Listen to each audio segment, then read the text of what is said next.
Todo mundo usa JWT, mas será que ele realmente é seguro? E se eu te dissesse que existe uma abordagem melhor, mais segura e fácil de invalidar o token do usuário?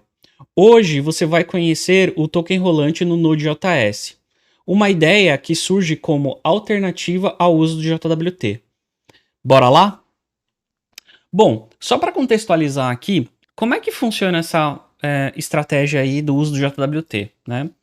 Basicamente aqui, o usuário ele vai fazer um post aqui com as credenciais para um servidor, né? Esse servidor ele vai basicamente validar essas credenciais aqui, vai gerar um JWT, vai assinar esse JWT e vai devolver esse token aqui pro cliente, né?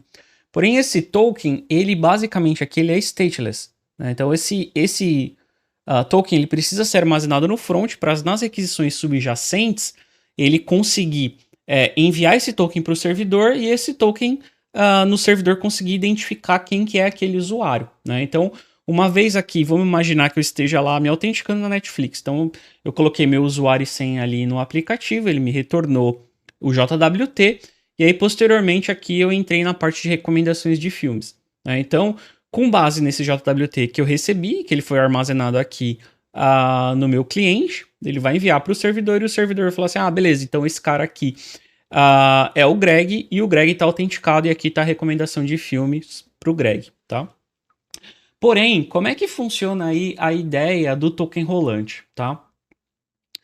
Basicamente aqui nós vamos ter o mesmo processo de autenticação, porém com exceção de esse token ele vai ser gravado aqui num cache, podendo ser um Redis ou até um banco de dados, tá? Porém, a ideia aqui é que o TTL dele seja super baixo, né? Então coisa ali de 1 a 2 minutos no máximo, tá bom?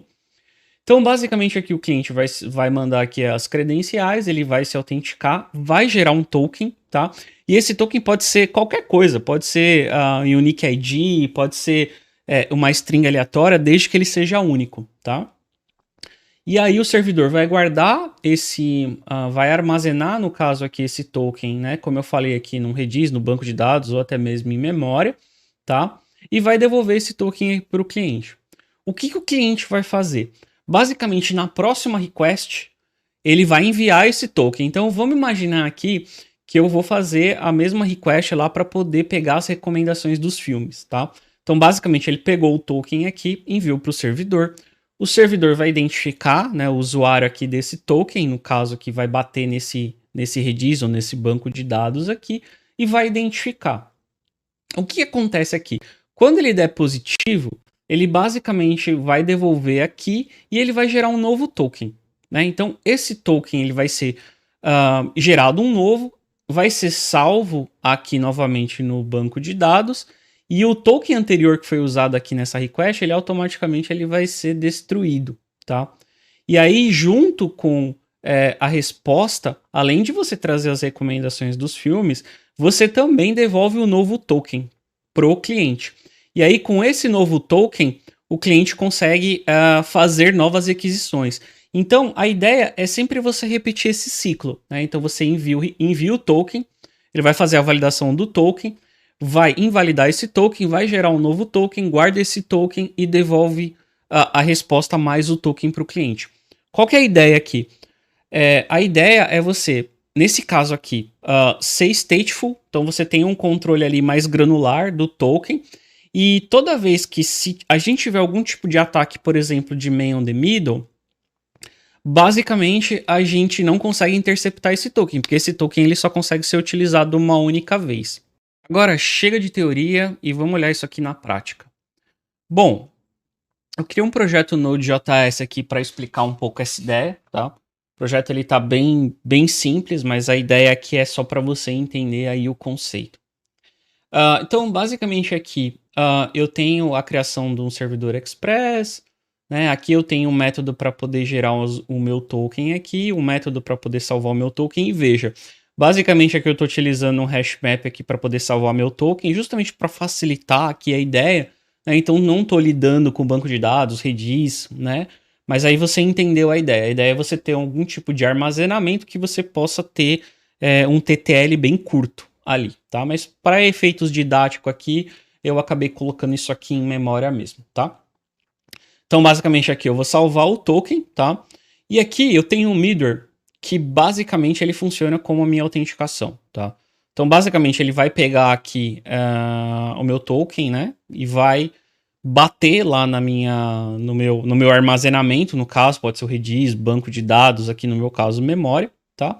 E ele vai identificar aqui o user ID. Então, o que isso quer dizer? Isso quer dizer que eu tenho aqui o token, né, como chave relacionado aqui ao meu user ID que está logado, beleza? E aqui eu verifico. Então, se não existiu o user ID, então quer dizer que o usuário não está autenticado, beleza? Se caso isso aqui dê certo, o que ele vai fazer? Ele automaticamente ele vai deletar o token existente, ele vai gerar um novo token e ele vai salvar o novo token, beleza? E aí, nessa requisição, né, nessa resposta dessa requisição, ele vai setar aqui no header um novo token. Então aqui no caso a gente chamou de xRolling token, tá? Que é o próximo token válido para você poder fazer a próxima requisição, beleza? E aqui eu tenho duas rotas, né? Então uma rota aqui onde eu estou fazendo a autenticação, que basicamente aqui eu estou, né, simulando uma autenticação. Então se o username e o password bater aqui no caso, na primeira request aqui ele vai fazer, gerar o token, vai salvar o token e basicamente vai retornar o token. E note que essa rota ela é aberta, ela não tem nenhum tipo de proteção, né? Nas outras duas rotas, então aqui eu tenho uma recomendação de filmes, tá? E também aqui os filmes populares, tá?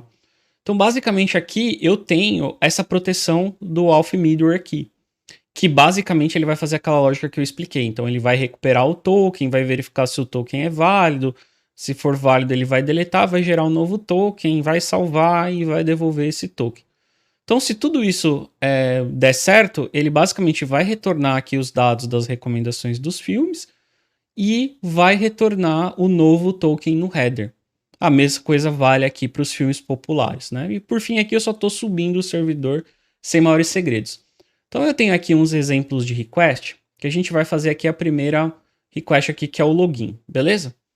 Então aqui ele me gerou um token, né? Então aqui eu estou utilizando o próprio Crypto, então se a gente voltar lá, eu estou usando aqui o próprio random bytes do Crypto aqui do Node para poder gerar isso daqui, tá? Mas aí você poderia fazer qualquer tipo de coisa aqui, qualquer tipo de lógica para gerar esse token, beleza? Então eu vou pegar esse token aqui e eu vou fazer a minha próxima request aqui, que basicamente é a recomendação de filmes, tá? Então eu tô colando o token aqui no authorization, tô mandando um request aqui. Então, ó, note, ele me retornou aqui os filmes, tá? E me retornou aqui, ó, o xRolling token, que é o novo token, beleza? Então, se tudo der certo aqui, ele não me trollar e eu mandar essa mesma request, ele não pode aceitar, mesmo eu tendo esse token aqui. Então, ele tem que me retornar deny. Ó, vamos fazer o teste aqui. Ó, então ele negou. O que ele quer dizer com isso? Que esse token ele já não é mais válido, beleza? Então, vamos pegar aquele token, eu copiei, né, deixei aqui copiado, vou colar aqui, né, pra gente listar aqui os filmes populares. Então, se eu mandar o request, ó lá, tá vendo, ó? Então, aqui ele retornou, né, os filmes, normal, e retornou aqui também esse token. Então, vamos pegar esse token aqui, ó, vamos colar nesse cara aqui de cima e vamos mandar um request de novo. Ó, retornou de novo e tá sempre retornando, né, os dados e o token. Se eu mandar aqui o request com esse mesmo token, você vai ver que ele não deixa novamente. Então, automaticamente aqui ele trava. Então, com isso, para a gente poder concluir aqui, ele pode ser uma alternativa para a gente ter ali um tratamento mais granular, né, nessa questão da autenticação, né? Então, a gente retorna sempre um novo token nas requisições, né, para eles poderem ser usados na próxima, né, na requisição subjacente. E também a ideia é você sempre guardar esse token com um TTL muito curto, né? Então, 1 ou 2 minutos aí no máximo. Então, de repente, se você utilizar um Redis, você pode utilizar um TTL ali de 2 minutos, tá? Então é isso aí, galera. Isso aí foi um vídeo rápido aqui. Eu queria trazer essa sugestão para vocês aí de uma alternativa, né, ao JWT. Me deixa aí nos comentários o que você achou. Se você quiser esse exemplo, também deixa nos comentários aí que eu coloco o link para o GitHub. Não se esquece de deixar o like, se inscrever no canal, que isso aí é muito importante para a gente aqui, beleza? Valeu, galera. Um abraço.